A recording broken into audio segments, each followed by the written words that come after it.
Salve pessoal, eu sou o Cleberton Borges e está começando mais um episódio do podcast dos Miltons, Qual é o Teu Gatilho? E o episódio de hoje conta com uma parceria especial.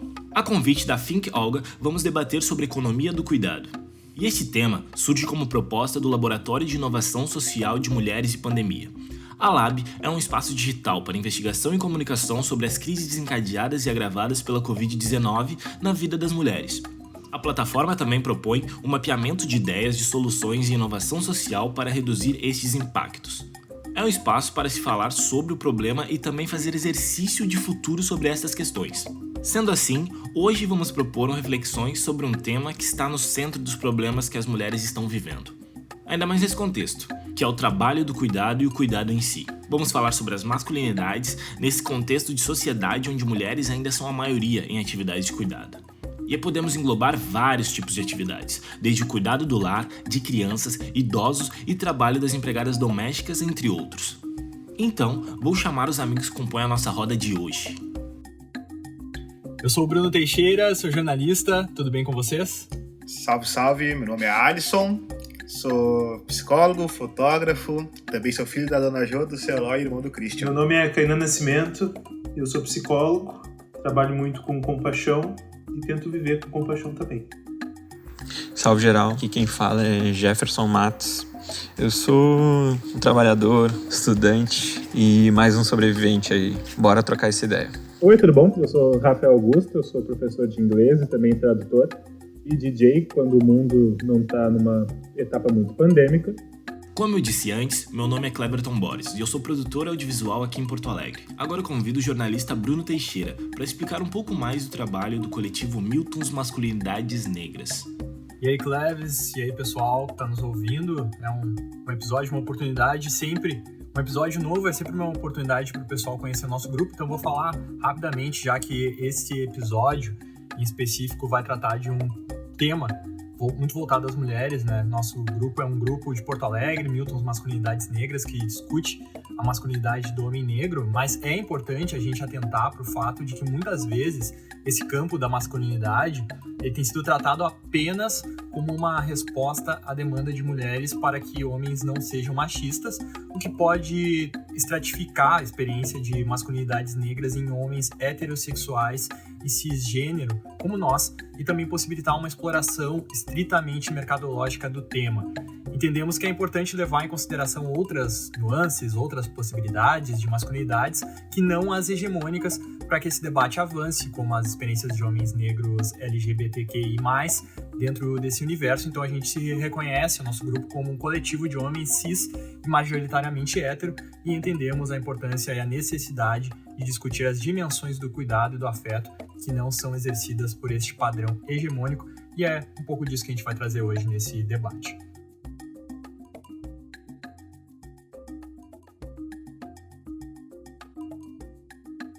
Então, no meu entender, que é limitado e, portanto, sujeito a erros, e fico aí para aprender junto com eles e melhorar, a gente tem uma divisão muito sexual do trabalho. Essa divisão é histórica, ela vem de longo tempo. Ela atribui aos homens, em geral, uma atividade que a gente vai chamar de produtiva. Então, uma atividade que é de quando a gente produz mercadorias e bens de consumo. E essas atividades, elas são historicamente vistas com muito status, elas são visíveis, elas são públicas, elas são reconhecidas e elas são remuneradas. As mulheres, em geral, é determinado um lugar mais de cantinho, que é a atividade reprodutiva. E essa atividade é relativa ao cuidado das pessoas. Então, ela acaba sendo invisibilizada, privada, uma atividade que não é reconhecida e uma atividade que não é paga. Essa divisão, ela não é natural, mas ela foi socialmente sendo estruturada na forma como a gente vive. Esse lado dos trabalhos que são legados a cuidar de alguém fazem parte desses trabalhos reprodutivos deixados para a mulher. A economia de cuidado trata um pouquinho disso, dessas atividades, então, que são deixadas socialmente para as mulheres fazerem e que, em geral, a gente não olha. Por exemplo, eu tô falando aqui hoje, mas para eu estar falando aqui hoje, teve que ter alguém para cuidar de mim, teve que ter alguém para me parir, teve que ter alguém para me instruir na escola a ler, teve que ter alguém para manter a minha questão sanitária. E várias pessoas que passaram pela minha vida e fizeram essas funções que certamente me mantiveram vivo são mulheres. E é uma coisa que, em geral, a gente deixa escanteada na nossa escala de méritos na vida. Falar sobre economia de cuidado é falar um pouquinho sobre essa função escanteada, que muitas vezes a gente nem vê e, portanto, a gente acaba esquecendo ou ignorando na discussão. Eu estava pensando hoje que eu estou em casa em função da pandemia, eu tenho asma, então eu praticamente não saio. E a minha parceira tem feito as viagens para fazer compras. E isso é uma coisa que, se a gente não discute quando ela chega em casa, como a gente vai fazer para guardar as compras, ela vai fazer esse movimento simples de guardar as compras. E para mim, se eu não pensar nisso, vai parecer que do nada as compras, a comida voltou para a geladeira, entendeu? E se a gente não conversa sobre isso, vai ficando ignorado. Para dar um exemplo simples de cuidado na minha vida, no caso, né? Então, a gente tem que trazer para a pauta, tem que conversar. Pegando esse exemplo do Kainan, uma coisa que eu super fico pensando, porque o processo de morar junto com alguém que não é minha família, ele é bem recente. Eu tô morando com a minha parceira direta e indiretamente desde o começo da pandemia, desde março. E uma coisa que ela sempre comentou é que ela sempre tinha que fazer algo além de fazer algo. Como assim? Ela varria, ou ela passava, ou ela lavava louça, ou algo assim. E eu percebia que ela estava fazendo mais coisas do que ela deveria estar fazendo. Então eu pedia para fazer algo. O que eu posso fazer? Como é que eu varro? Como é que eu lavo? Coisas e tudo mais. E ela muito reclamava de que eu não tinha esse pensamento ativo de ir atrás. Como o Kainan falou, se não tem esse pensamento ativo de ir atrás, de guardar as compras que vieram da geladeira, as coisas não vão acontecer por si só.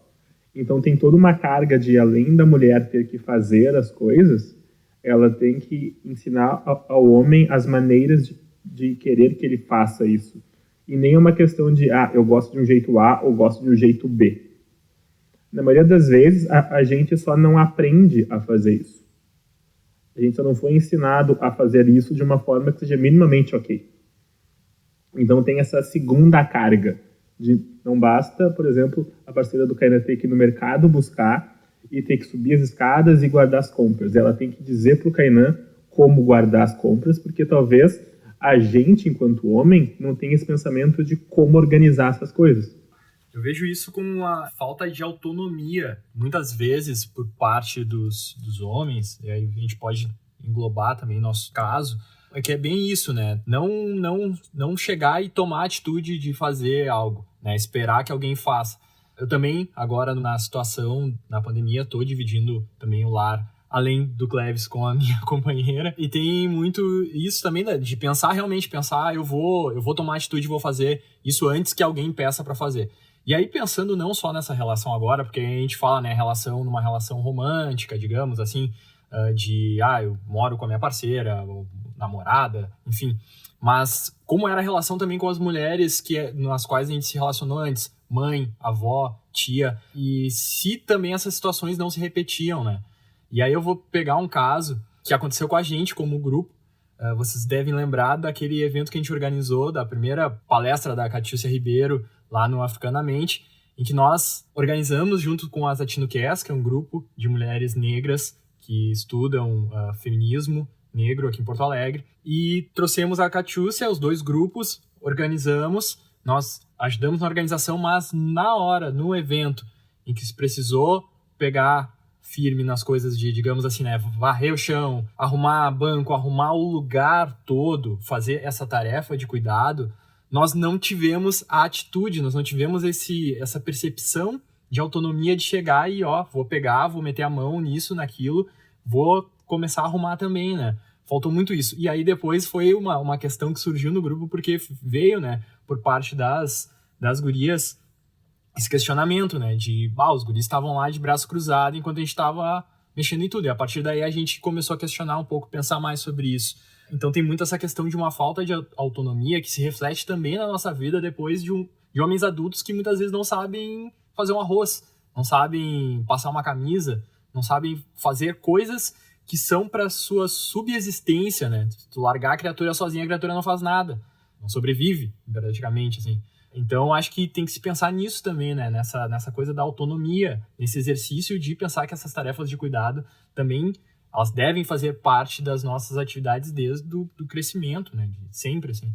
Por exemplo, eu fico pensando, nesse exemplo que tu traz, quando tu fala assim do não saber, né? Do não saber fazer algo e da ausência de autonomia, do quanto que isso, inconscientemente, às vezes até, não é uma estratégia que a gente encontra para acabar sobrevivendo, ou melhor, vivendo nesse mundo onde alguém nos cuida. Porque é muito confortável esse não saber. Porque acaba alguém fazendo, acaba alguém sabendo, a gente inconscientemente tem ciência que alguém sabe, então a gente não aprende justamente para entrar nesse jogo de, bom, pois é, eu não sei, tem alguém que sabe, então beleza, vai lá e faz. É confortável em alguma instância quando tu tem alguém que sabe fazer algo, que domina, que tem uma expertise sobre algo, tu diz que não sabe ou faz mal feito, né?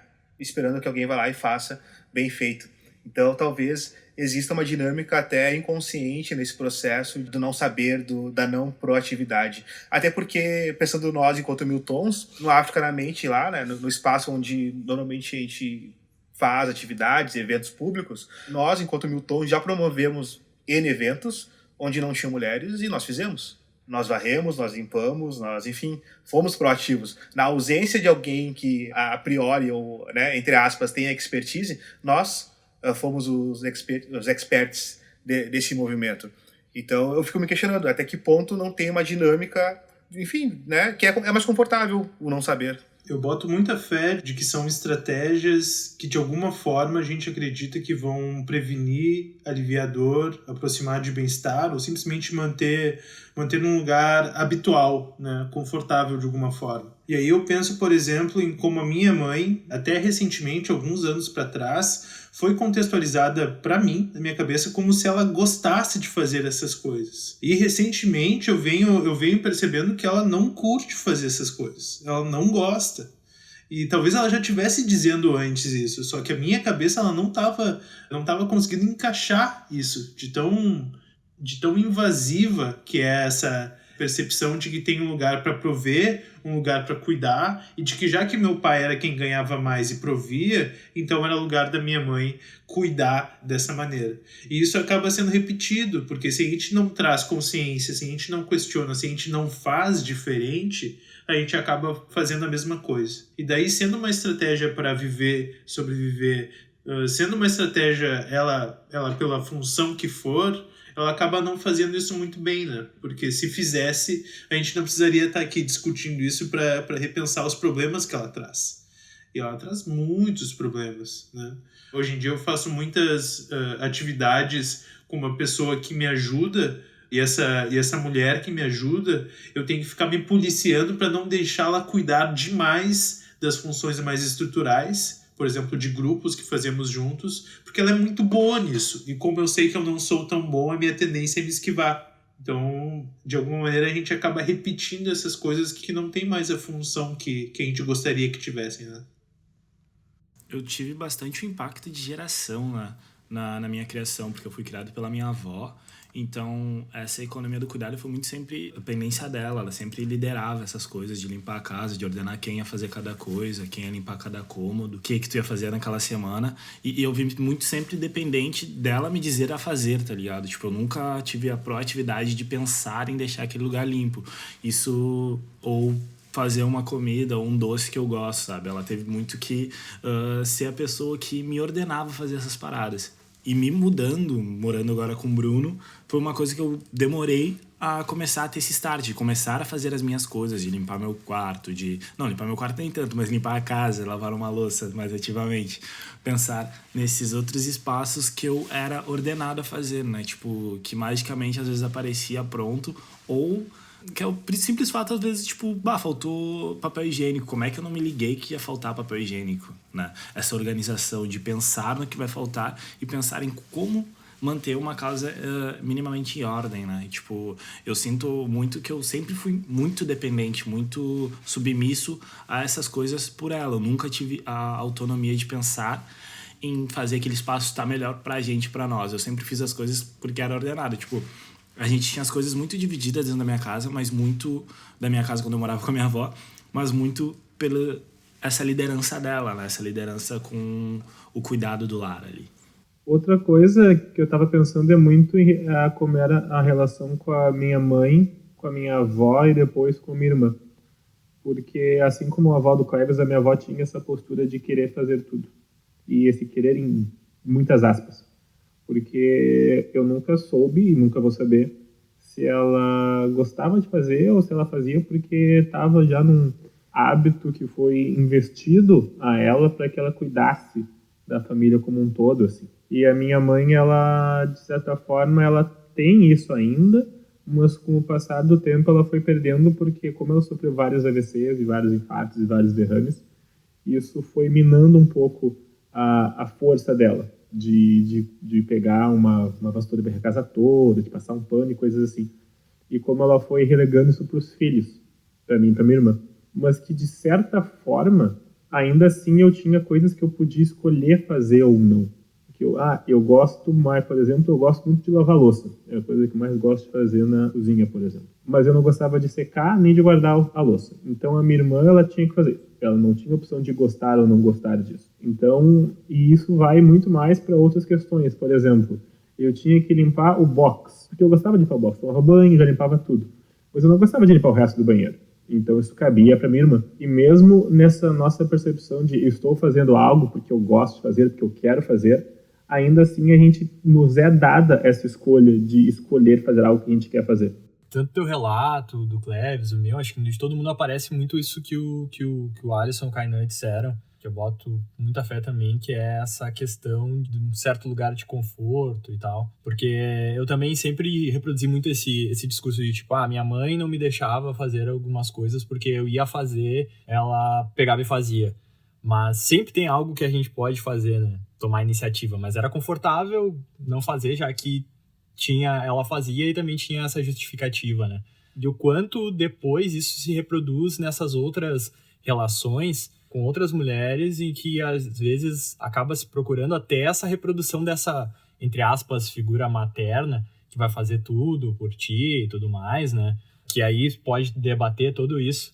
Acho que a gente expandiria um pouco mais o debate, mas ficando aqui, o quanto tem cara que procura, né? Às vezes essa figura nas companheiras e, enfim, e acaba tendo muita questão dentro disso, dessas diferenças, violências, opressões também voltado a isso, mas enfim. Acaba sendo muito, muito difícil, porque ambos lados, em qualquer relação que seja, em que envolva economia de cuidado, todas as pessoas envolvidas foram atravessadas por essa cultura que institui essa economia e nós agir de uma certa forma com essa economia. No caso de um casal hétero, por exemplo, em que tem um homem e uma mulher, como no meu caso, pode ser que eu tenha essa história de não fazer porque eu aprendi a não fazer, e mais, esse esquema também é reforçado porque a minha parceira foi ensinada a fazer.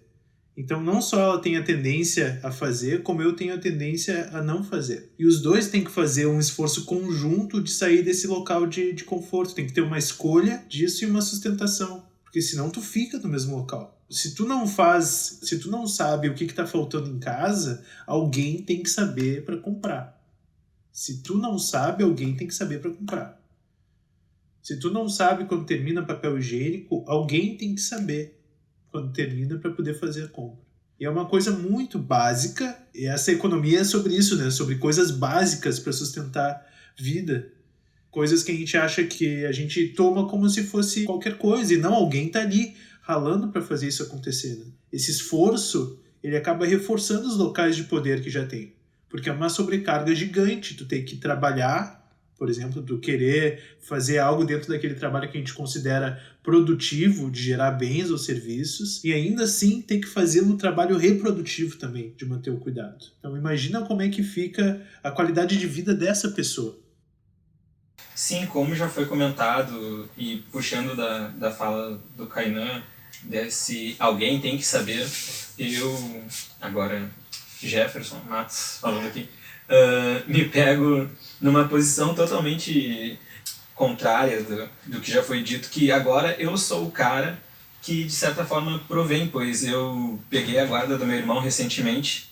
Eu sou o cara que tem que saber o que faz em casa e ainda tem que dizer para o meu irmão o que ele deve fazer, como ele deve fazer. Eu estou criando esse homem que eu quero que pense uma voz ativa, que ele tenha isso com a esposa dele. E como é difícil, assim, eu me pego às vezes tirando algumas atividades dele que, na verdade, ele já deveria, ele está com 16 anos agora, eu já deveria passar ou educar ele para saber, sabe?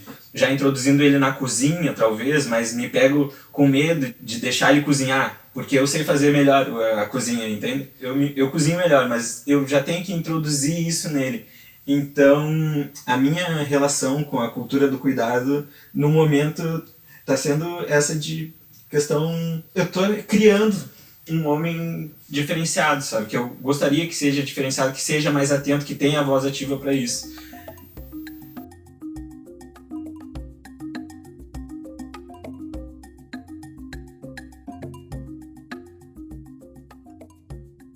Eu queria retomar, na verdade, uma fala do Rafa. Tem uma coisa que ele falou que me gritou assim ao ouvido, né? Quando ele disse o lance da busca por prazer nas atividades do cuidado, de como que ele podia escolher fazer o que ele gostava. E isso me remete a um pensamento que eu venho tendo ultimamente, que diz muito do sintoma da contemporaneidade, assim, o sintoma do nosso tempo hoje, que é a incessante busca por prazer. A gente está cada vez mais buscando desenvolver atividades, seja na ordem que for, que nós tenhamos alguma espécie de prazer. Qual é a questão nisso, né? Cada vez menos se ocupa a função da lei. Não a lei prescrita, não a lei jurídica, mas a lei de quem dá os limites, de quem dá as bordas, de quem... Enfim, decai essa função de quem exerce a lei, o adulto, né? É um hiperinvestimento nesse período de adolescência, onde, via de regra, nós temos esse hiperinvestimento no gozo, no prazer, na satisfação.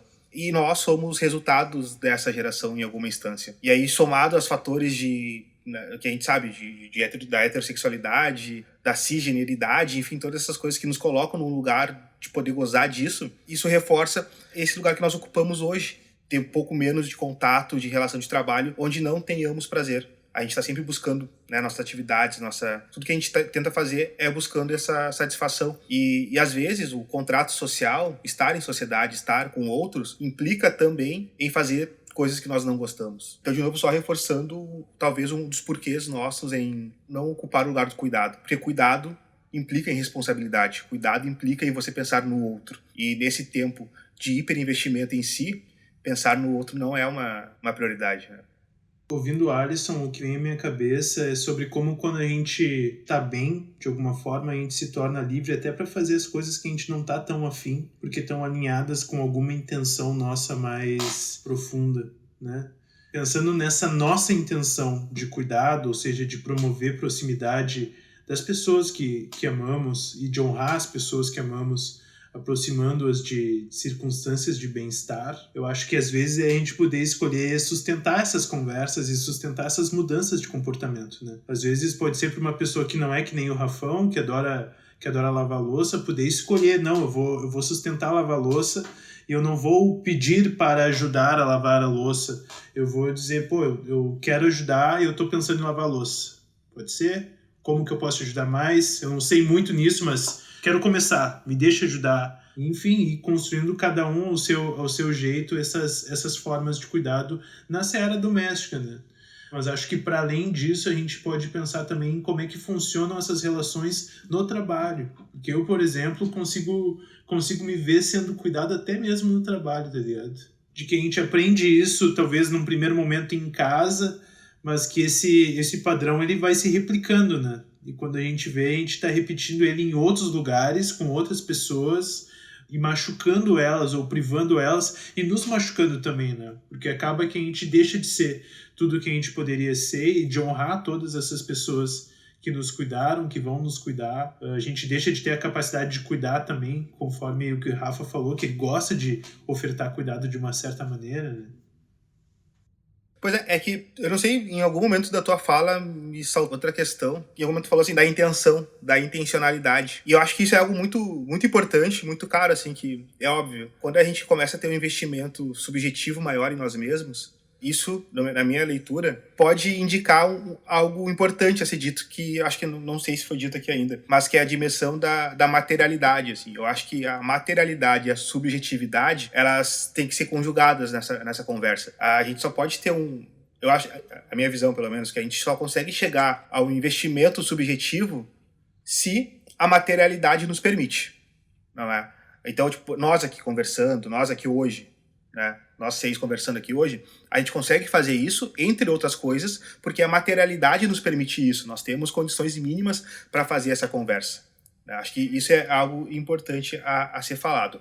Mas, quando a gente consegue romper a dimensão da materialidade, superar essa materialidade, tem algo que me é muito caro e que é uma aposta, na verdade, para ajudar a trazer isso que o Kainan traz de ruptura desse ciclo de cuidado, ou seja, que nós somos passivos ao cuidado, que nós estamos sendo cuidados, que é a dimensão do afeto. Eu tenho um apreço muito grande por todas as palavras polissêmicas, que carregam múltiplos sentidos e significados, e afeto é uma delas, porque afeto, via de regra, a gente pensa no sentido de quase como sinônimo de carinho, o que pode ser também, mas eu prefiro o afeto quanto verbo, no sentido de afetação, tanto de afetar quanto ser afetado. Quando eu entendo essa dimensão do afeto, nessa dinâmica de afetação, de afetar e ser afetado, eu acho que a dimensão do cuidado passa a fazer mais sentido. Porque eu tendo ciência que eu afeto o outro, eu passo a ter mais cuidado com o outro.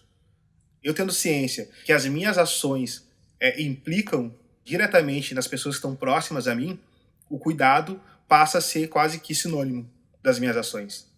E aí é óbvio, eu estou ampliando também aqui a noção do cuidado, não só como tarefas domésticas e do lar, que é algo que é o centro da discussão, mas entender que afeto como gesto, como afeto como ação de afetar o outro e também de se permitir ser afetado. Assim, Então, eu acho que uma aposta possível para romper com o ciclo passivo do cuidado que nós homens temos é entender a dimensão do afeto. Como a economia do cuidado impacta a população preta? E como isso afeta as mulheres negras? Acho que num contexto onde a gente vive numa sociedade em que o mais importante é o que é produzido, uma ótica de capital, trabalhos que são produtivos, que fazem bens e que dão serviços são os trabalhos que a gente acha que valem mais.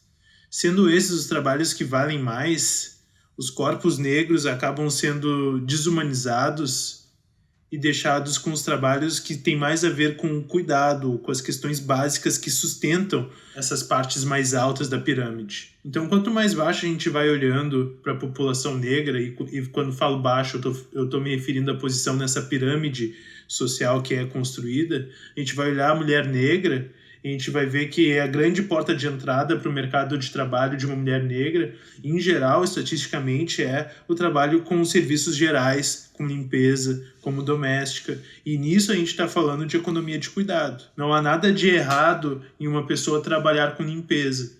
Mas quando a gente olha estatisticamente para a mulher negra, a gente está vendo que ela não tem escolha, pelo menos do ponto de vista estatístico, grande parte, que não ser apenas quem faz a fundamentação dessa economia de cuidado. E isso é um problema, porque se a mulher, para o homem, por estar num degrau mais baixo dessa pirâmide, faz a economia de cuidado, do ponto de vista macro dessa pirâmide, a população negra acaba fazendo a economia de cuidado da população branca. Isso que o Kainan traz eu acho crucial para essa discussão, por N motivos, mas antes cabe ressaltar que a gente tem que tomar o cuidado só para não estratificar a experiência negra, Talvez a gente vai trazer algumas nuances, algumas facetas, assim, dessa complexidade, mas ela é múltipla e a gente, de fato, não consegue dar conta do que é a experiência negra no mundo na totalidade, nem no Brasil, enfim.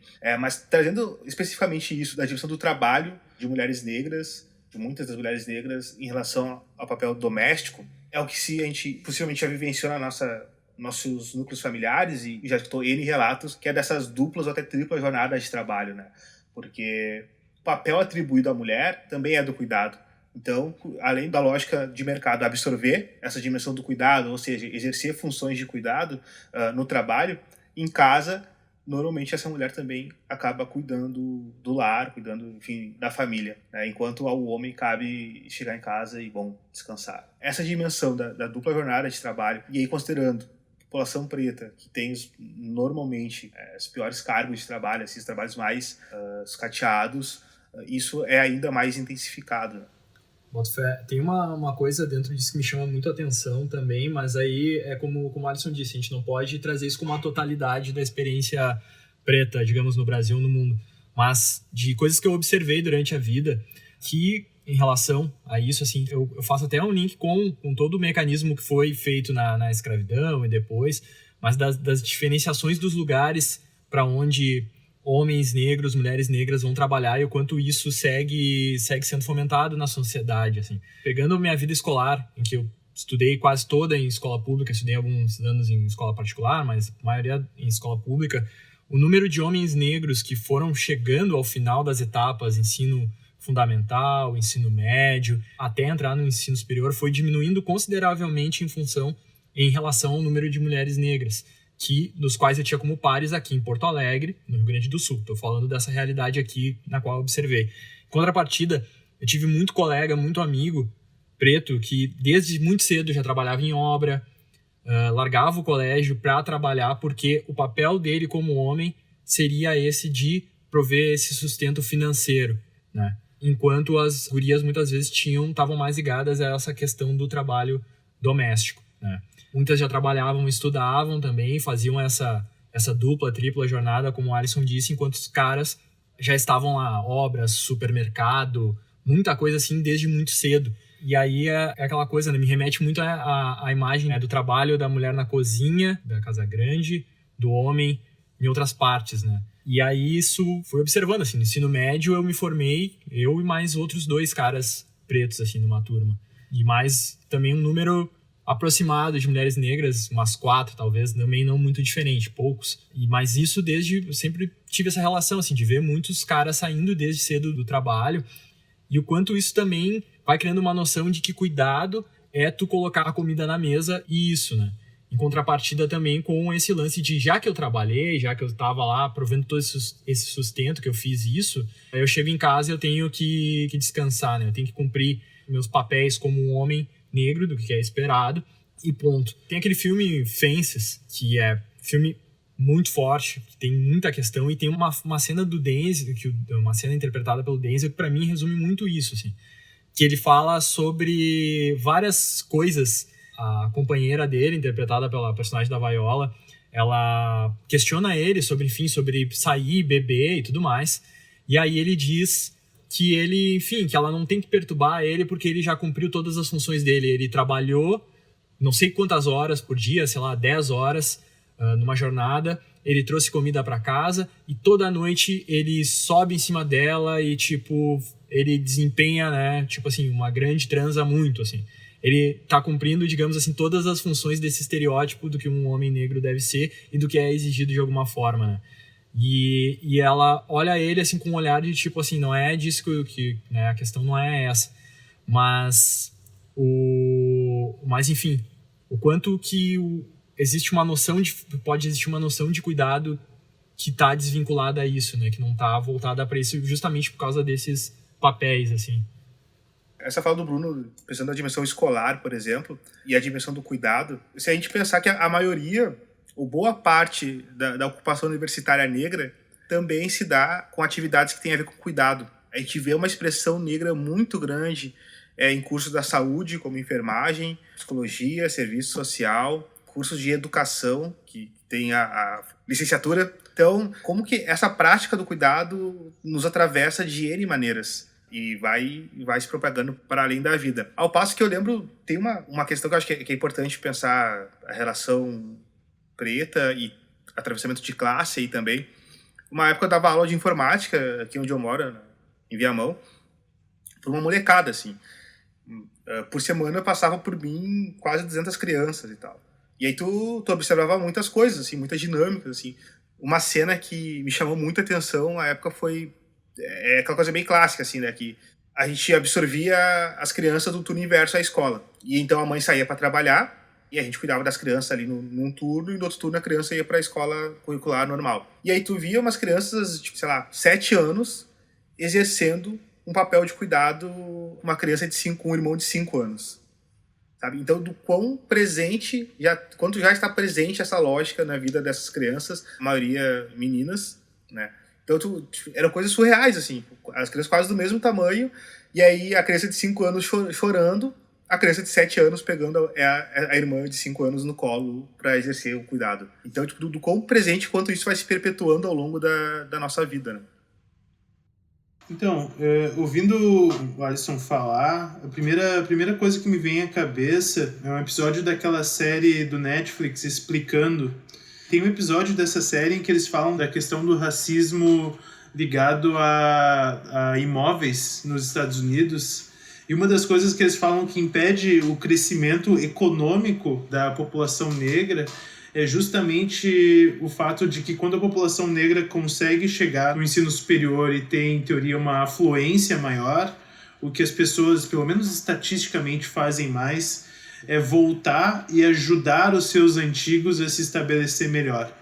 E é uma coisa que entra muito nessa economia do cuidado, nessa ideia de uma atividade mais solidária. Ao invés de tu usar a base dos teus mais velhos como um trampolim para usar o teu dinheiro e aproveitar, em geral, o que tu faz quando tu consegue esse dinheiro é voltar atrás e tentar diluí-lo de uma certa forma na comunidade, seja uma comunidade familiar ou maior, para que se tenha sobrevivência e maior qualidade de vida, né? Foi uma coisa que me chamou muito a atenção, porque às vezes a gente pensa na economia de cuidado de uma forma menor. A gente até estava falando da maneira doméstica dela, e agora o Alisson estava expandindo ela para esse reino mais até da escolha de curso, profissão, e me parece que também a maneira como a gente escolhe usar o dinheiro, e no caso o uso solidário desse dinheiro, como entraria em economia de cuidado, né? E em tempos pandêmicos, é muito interessante pensar nessa relação de dinheiro, porque ela foi muito alterada, porque grande parte das tarefas de empregos, eles foram mudados para esse modo home office, para esse formato de cada um fazer na sua casa. Mas ainda assim, ao longo do Brasil, tem alguns empregos que eles não puderam parar, que as pessoas não puderam parar, que foi o caso da mãe do Miguel, que ela teve do menino do nono andar e tal. E a mãe dele não teve essa opção de ficar em casa, de exercer esse cuidado com a sua família em casa. A profissão dela, que era uma doméstica, era uma das atividades essenciais para aquela cidade. Então, ela não tinha essa possibilidade de se guardar e ficar em casa em momentos pandêmicos. Então, é interessante analisar que eu tenho, teoricamente, a sorte de poder dar aulas em casa, mas ainda assim a minha relação com o dinheiro mudou. Então, pensando muito no que o Kainan falou, nessa questão de como o dinheiro ele tem um papel, ele também tem um peso muito forte, né? Porque a estruturação financeira, ela leva um baque muito grande, e quando tu não consegue cumprir esse papel de ser o cara que dá o dinheiro, ser a pessoa que sustenta financeiramente, tu se sente culpado de várias formas. Tu começa a sentir que tu não está fazendo esse teu papel de ser a pessoa que provém.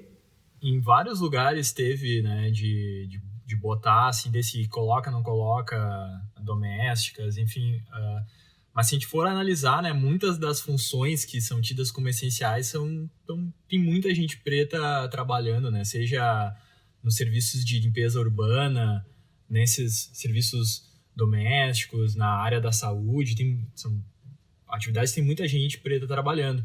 E esse caso do Miguel, ele é, tipo assim, emblemático, porque, além de tudo, a mãe da criança, ela não pôde cuidar da criança porque ela teve que passear com os cachorros da patroa numa época de pandemia, em que ela, ou seja, saiu de casa, foi para casa de outra pessoa trabalhar, né, podendo se contaminar, podendo a criança se contaminar. Ela teve que cuidar dos cachorros da patroa, uma mulher branca, que não pôde cuidar o filho dela, né, deixou a criança pegar um elevador, enfim, infelizmente morrer.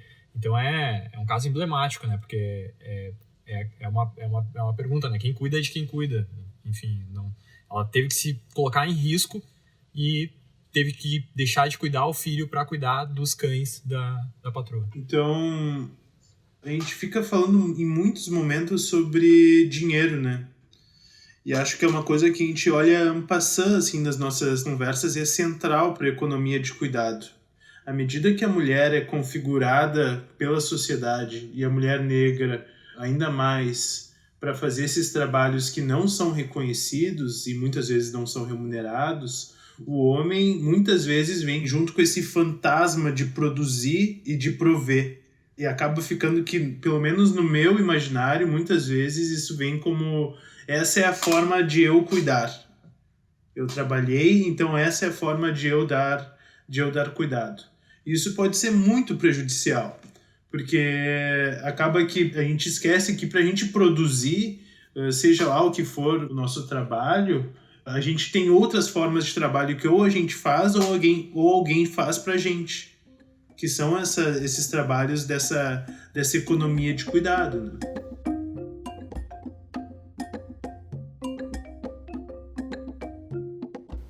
Uma coisa que eu fiquei pensando é que, enquanto coletivo de masculinidade negra, como a gente já vem incitando essa ideia de ter o cuidado e o autocuidado com a gente e com os próximos, com os nossos amigos negros, com nossos pais, nossas mães, as pessoas negras próximas a gente e também as pessoas não negras próximas a gente.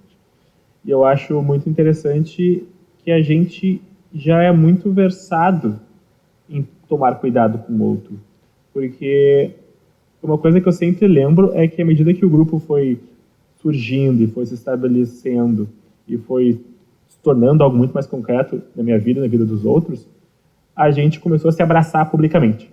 A gente se cumprimentava através de um abraço. E não era aquele abraço que era uma ombrada no peito, não era o cumprimento, um aperto de mão simples. Era um abraço. E as pessoas ao redor, quando viam homens negros se abraçando, elas sempre ficavam meio chocadas, meio surpresas, sem entender muito bem o que estava acontecendo. Então, acho que uma forma de começar a ter essa economia do cuidado entre nós é essa questão de poder sentir, poder dizer o que tu sente, poder demonstrar o que tu sente, não só para os nossos amigos, não só eu, Rafael, para os outros Miltons, mas para todo mundo que está próximo a mim. E eu acho que isso é uma coisa que o grupo me trouxe muito mais. Quando vocês falam de afeto e de estímulo de afeto entre homens, isso me remete muito a uma questão que eu queria trazer ali, que é em relação a essa coisa do estímulo do cuidado quando criança nas brincadeiras. Geralmente as brincadeiras que envolvem cuidado serem relegadas, né, serem colocadas para meninas e para os meninos ao contrário, né?